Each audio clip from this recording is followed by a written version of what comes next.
Hello everyone, welcome back to my channel EduTalks with Medico. Myself Dr. Riya Mujumdar. Currently I am doing my internship at Bakura Sammiloni Medical College and Hospital. তো finally তোমাদের এক্সামের date চলেই এলো, কাল exam. তো এনটিএর official ওয়েবসাইটে 3rd মে মানে কালকে একটি নতুন নোটিশ দেওয়া হয়েছে তোমাদের এক্সাম রিলেটেড, যেখানে দুটো পেজের একটা নোটিশ দেওয়া হয়েছে। সেই নোটিশে কি বলা হয়েছে সেটাই আমি তোমাদের সাথে আজকের ভিডিওতে শেয়ার করব। তো চলো দেরি না করে ভিডিওটি স্টার্ট করা যাক। তো এখানে দুটো পেজের নোটিশ দেওয়া হয়েছিল, তার মধ্যে ফার্স্ট পেজ যেটা, সেখানে নতুন করে কিছু বলার নেই। যেটা আগেই যেটা তোমাদের অ্যাডমিট কার্ড পাবলিশের দিন দেওয়া হয়েছিল সেটাই কিন্তু এখানে দেওয়া হয়েছে। এখানে যেটা বলা হয়েছিল, যদি কোনো তোমাদের অ্যাডমিট কার্ড ডাউনলোডে প্রবলেম হয় তাহলে এনটিএর যে এখানে লিঙ্কটা দেওয়া হয়েছে সেখানে ইমেল আইডি আছে, সেখানে তোমরা মেল করতে পারো এবং যে নাম্বারটা দেওয়া হয়েছে সেখানেও কল করে কন্ট্যাক্ট করতে পারো, তাহলেই তোমাদের প্রবলেম সলভ হয়ে যাবে। তো এটাই এখানে বলা হয়েছিল, সেরকম বেশি কিছু বলা নেই। আর অ্যাডমিট কার্ড ডাউনলোডের যে লিঙ্ক ছিল সেটা দেওয়া। এরপরের যে পেজটা আছে সেখানেই বিভিন্ন রকম ইনস্ট্রাকশন দেওয়া হয়েছে তোমাদের এক্সাম রিলেটেড, আর সেটাই তোমাদের জানা দরকার এক্সাম দিতে যাওয়ার আগে। তো সেখানে কি কি বলা হয়েছে সেটাই আমি তোমাদের শর্টে বলে দিচ্ছি। তো এখানে ফার্স্টে যেটা বলা হয়েছে, the candidate must reach the centre at the time indicated against reporting or entry time at the centre in the admit card. তো যার যার অ্যাডমিট কার্ডে যে রিপোর্টিং টাইমটা আছে তোমরা কিন্তু সেই রিপোর্টিং টাইমের মধ্যেই সেন্টারে এন্টার করবে। আর তোমাদের যে এরপরে যেটা বলা হয়েছে, no candidate shall be permitted to enter the centre after the gate closing time. তো যেটা গেট ক্লোজিং টাইম আছে তারপর যদি কোনো ক্যান্ডিডেট ওখানে যাও তাহলে কিন্তু সে এন্টার করতে পারবে না, যেটা আমি তোমাদের আগেই বলেছিলাম। বেসিক্যালি এই পয়েন্টগুলো নিয়ে কিন্তু আমার আগেই ডিসকাস করা হয়ে গেছিলো, যেটা তোমাদের ইনফরমেশন বুলেটিনে দেওয়া আছে, সেই হিসাবে আমি তোমাদের সাথে অলরেডি ডিসকাস করে দিয়েছি, তোমরা সেখান থেকেও দেখে নিতে পারো। তো এখানে মেনলি বলা হয়েছে যেটা, আর এক একজনের অ্যাডমিট কার্ডে কিন্তু রিপোর্টিং টাইম এক এক রকম আছে। যার যে রিপোর্টিং টাইম আছে সেই টাইমের মধ্যেই তোমরা সেন্টারে এন্টার করে যাবে। তারপরে গেলে মানে গেট ক্লোজিং টাইম যেটা আছে তার যদি 1 সেকেন্ড পরেও যাও তাহলে কিন্তু তোমাকে ওই সেন্টারে আর ঢুকতে দেওয়া হবে না। সেক্ষেত্রে তোমার পুরো এক্সামটাই কিন্তু ক্যান্সেল হয়ে যাবে, কোনো কারণেই কিন্তু তোমাকে কোনোভাবেই ঢুকতে দেওয়া হবে না। সেই জন্য আমি তোমাদের আবারও বলছি যে সবাই যথেষ্ট টাইম হাতে নিয়েই তোমরা বাড়ি থেকে বেরোবে। যার যেরকম ডিস্টেন্সে বাড়ি সেই হিসাবে এনাফ টাইম হাতে নিয়ে তবেই কিন্তু বাড়ি থেকে বেরোবে। এর পরবর্তী যে ইনস্ট্রাকশনটা দেওয়া আছে, ইম্পর্টেন্ট ইনস্ট্রাকশন, মানে এখানে অনেক কিছুই বলা আছে যেটা নর্মালি তোমরা যখন এক্সাম সেন্টারে যাবে হয়েই যাবে, বাট যেগুলো ইম্পর্টেন্ট আমি সেগুলোই তোমাদের সাথে বলি। তো দেখো, এরপর তোমাদের জন্য যেটা জানা উচিত যে the all candidates are required to download and carefully read the instruction given with the admit card and strictly adhere to them. তো তোমরা তোমাদের অ্যাডমিট কার্ড অলরেডি নিশ্চয়ই ডাউনলোড করে নিয়েছো, এবং অ্যাডমিট কার্ড ডাউনলোডের পরে দেখবে একটা পেজ দেওয়া আছে যেখানে তোমাদের বিভিন্ন রকম ইনস্ট্রাকশন দেওয়া আছে। অবশ্যই ওই ইনস্ট্রাকশনগুলো 1-2বার করে ভালোভাবে পড়ে নাও, এবং দেখো ওখানেই সব কিছু মেনশন করা আছে তোমাকে কি করতে হবে এবং কি করতে হবে না। সেই হিসাবে তোমরা কিন্তু নিজেদের যা যা দরকার সেই জিনিসগুলো রেডি করে নাও, যাতে কিনা কালকে যে কোনো রকম প্রবলেম না হয়। এরপর যেটা আছে, the admit card would consist of 3 pages. Page 1-এ যেটা থাকবে, centre details and self declaration undertaking form. Page 2-তে যেটা থাকবে, postcard size photograph, and page 3-তে যেটা থাকবে সেটা হলো important instruction for the candidates. তো তোমরা যে অ্যাডমিট কার্ডটা ডাউনলোড করেছো নিশ্চয়ই 3টে পেজের অ্যাডমিট কার্ড আছে। ফার্স্ট পেজে যেটা থাকবে সেটা হলো তোমাদের রোল নাম্বার, বিভিন্ন বিষয়ে তোমাদের সিগনেচার, তোমাদের পাসপোর্ট সাইজ যে ফটোগ্রাফ দিয়ে তোমরা অ্যাপ্লিকেশনটা করেছিলে সেই সমস্ত ডিটেলস এবং সেন্টার ডিটেলস। আর সেকেন্ড পেজ যেটা থাকবে সেখানে দেখবে যে পোস্টকার্ড সাইজ ফটোগ্রাফ পেস্ট করার জন্য একটা স্পেস দেওয়া থাকবে, এবং সেখানে তোমাদের পোস্টকার্ড সাইজ ফটোগ্রাফ পেস্ট করতে হবে। আলাদা করে এক্সট্রা কিন্তু পোস্টকার্ড সাইজ ফটোগ্রাফ নিয়ে যাওয়ার কোনো দরকার নেই, কিন্তু আলাদা করে এক্সট্রা একটা পাসপোর্ট সাইজ ফটোগ্রাফ কিন্তু নিয়ে যেতে হবে।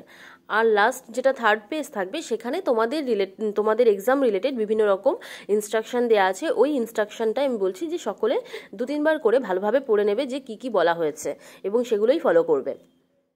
এরপর যেটা ইম্পর্টেন্ট আছে, number 10, no candidate would be allowed to enter the examination centre without admit card, valid ID proof and proper frisking. তো ফ্রিস্কিং মানে তোমাদের যে চেকিংটা করা হবে সেটা, আর ভ্যালিড আইডি প্রুফ কী কী আছে আমি আগের ভিডিওতেই বলে দিয়েছিলাম, যেখানে ইম্পর্টেন্ট কী কী ডকুমেন্টস তোমাদের নিয়ে যেতে হবে, কী কী নিয়ে যেতে হবে সেটার যে ভিডিওটা বলা হয়েছে সেখানে, তার মধ্যে যে কোনো একটা ডকুমেন্টস নিয়ে গেলেই হবে। আর সেই সঙ্গে অ্যাডমিট কার্ড, এগুলো কিন্তু নিতে ভুলবে না। অবশ্যই একটা ইম্পর্টেন্ট ডকুমেন্টস অ্যাডমিট কার্ড, এবং তার সঙ্গে যে ফটোগ্রাফ আছে সেই ফটোগ্রাফগুলো নিয়ে যাবে। আর তারপর তোমাদের প্রপার চেকিং করে তারপরেই কিন্তু ঢোকানো হবে। এরপর যেটা বলা হয়েছে যে তোমরা এক্সাম হলে কি নিয়ে যেতে পারবে তোমাদের সঙ্গে করে। তো যেগুলো ট্রান্সপারেন্ট বোতল আছে সেগুলো নিয়ে যেতে পারবে, কিন্তু কালার বোতল যেগুলো বা নন ট্রান্সপারেন্ট বোতল সেগুলো কিন্তু নিয়ে যেতে পারবে না। এরপর বলা হয়েছে additional photograph same as uploaded on the application form to be pasted on attendance sheet. তো এক্সট্রা করে একটা পাসপোর্ট সাইজ ফটোগ্রাফ নিয়ে যাবে, যেটা কোথাও পেস্ট করবে না, জাস্ট এমনি ফটোগ্রাফটা নিয়ে যাবে। দেন ওখানে যখন তোমাদের এক্সাম হবে যে অ্যাটেন্ডেন্স শিট আছে সেখানে ওটা পেস্ট করা হবে, তো এক্সট্রা করে এটা নিয়ে যেতে হবে। এরপর যেটা বলা হয়েছে admit card along with self declaration undertaking having postcard size photograph অ্যাফিক্সড on the designated space, page number 2, downloaded from the NTA website. যেটা আমি তোমাদের বললাম যে সেকেন্ড পেজে পোস্টকার্ড সাইজ ফটোগ্রাফটা পেস্ট করতে হবে। এরপর যেটা বলা হয়েছে before reaching the centre the candidates must enter the required details in the undertaking in eligible handwriting. আর হলো PWD certificate and scribe related documents. তো পিডাব্লিউডির যারা স্টুডেন্ট আছো তারা পিডাব্লিউডি সার্টিফিকেট নিয়ে যাবে, এবং তোমাদের যা যা ওখানে বলা হয়েছে সিগনেচার বা ওই সমস্ত কিছু তোমরা সেগুলো ফিল আপ করেই কিন্তু অ্যাডমিট কার্ডটা নিয়ে যাবে। এরপর এখানে যেটা বলার যে কি ফিল আপ করতে হবে সেই বিষয়টা, যে candidate should put their signature and paste the photograph at the appropriate place. They should ensure that their left hand thumb impression is clear, not smudge. তো স্মাজ যেন না হয়, একদম ক্লিনভাবে তোমরা লেফট থাম্ব ইমপ্রেশনটা দেবে, আর সেই সঙ্গে তোমাদের যে সিগনেচার যেখানে যা করার সেটা ঠিকঠাক জায়গাতেই করবে। এরপর যেটা বলা হয়েছে তোমরা আইডি প্রুফ নিয়ে কি নিয়ে যেতে পারো। দেখো এখানে বলা হয়েছে যে Aadhaar card with photograph, e Aadhaar card, ration card, Aadhaar enrolment number with photo to enter. However, other valid identity proof issued by the government like PAN card, driving license, voter ID, 12th class board admit card, registration card, passport, original school identity card with photo will also be considered only in case of non-availability. তো এখানে বলা হয়েছে mainly তোমরা চেষ্টা করো যে সবারই যেহেতু আধার কার্ডটা থাকে আধার কার্ড নিয়ে যেতে, যদি আধার কার্ড না থাকে তাহলে তোমরা বাকি যে এখানে যেগুলো বলা হলো তার মধ্যে যে কোনো একটা নিয়ে গেলেই হবে। আর এগুলো কিন্তু অরিজিনাল ডকুমেন্টস নিয়ে যেতে হবে, এটার কিন্তু কোনো স্ক্যান কপি বা ফোনে নিয়ে গেলাম বা জেরক্স কপি নিয়ে গেলাম সেটা কিন্তু হবে না, একদম অরিজিনাল কপি মানে অরিজিনাল যে ডকুমেন্টস সেটাই নিয়ে যেতে হবে। যারা পিডাব্লিউডি স্টুডেন্ট আছো তারা কিন্তু তাদের পিডাব্লিউডি সার্টিফিকেটটাও নিয়ে যাবে। আর এখানে যেটা বলা হয়েছে যে এর বাইরে আর কোনো রকম কোনো ইনস্ট্রুমেন্ট কিন্তু নিয়ে যাবে না, কোনো ডিভাইস, মোবাইল ফোন বা যে কোনো কিছু টুকে বা খাতায় লিখে কোনো রকম কোনো পেজ কোনো কিছু নিয়েই কিন্তু তোমরা অ্যালাউ হবে না, তো নিয়ে যাবে না এগুলো।